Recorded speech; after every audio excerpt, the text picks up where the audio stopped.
అందరికీ వందనాలండి. ఇంతవరకు మనము 10 ఆజ్ఞల గురించి సవివరంగా చెప్పుకున్నాము. ఇప్పుడు నేను హాగరు గురించి చెప్పాలని అనుకుంటున్నాను.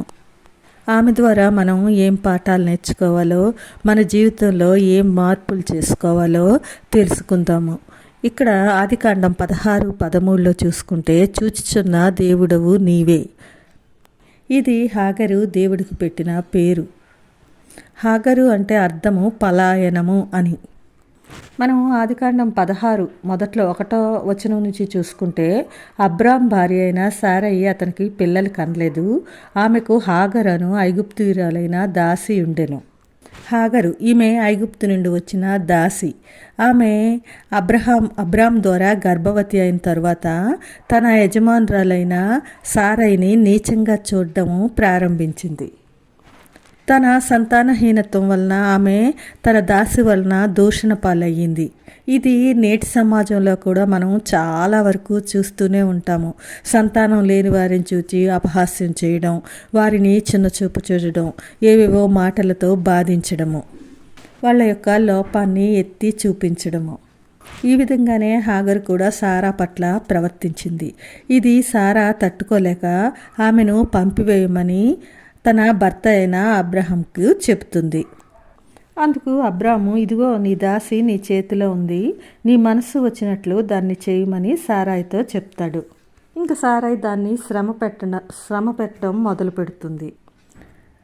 చాలా వరకు సారా హాగరు ఎళ్ళ చాలా కఠినంగా ప్రవర్తించిందనే మనం చెప్పుకోవచ్చు.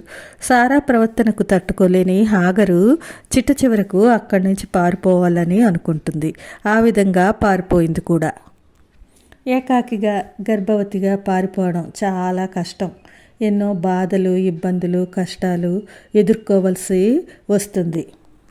అయినా సరే ఆమె సారా పెట్టిన కష్టాల కన్నా ఇదే బెటరు అని అనుకుందేమో. అయినా తప్పదు. ఆ ఎడారిలో ప్రయాణం, ఎన్నో కష్టాలతో కూడిన అరణ్య ప్రయాణము, ఎంతో దూరం అలా నడుస్తూనే ఉంది. ఎక్కడ ఆమెకు ఏ మనిషి ఎదురుపడలేదు.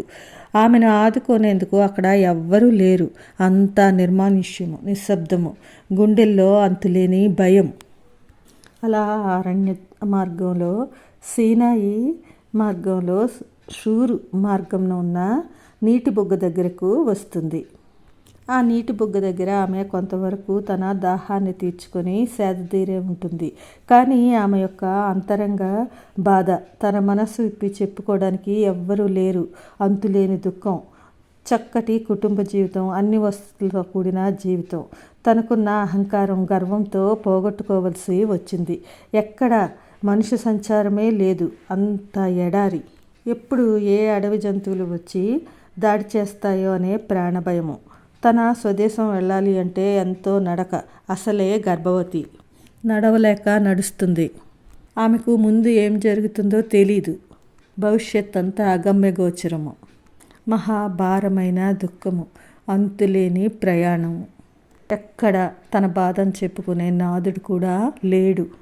అలాంటి పరిస్థితుల్లో ఆమె ఒక అద్భుతాన్ని చవిచూస్తుంది. తన కన్నీటిని, తన దుఃఖాన్ని పోగొట్టే ఒక అద్భుతమైన సంఘటన.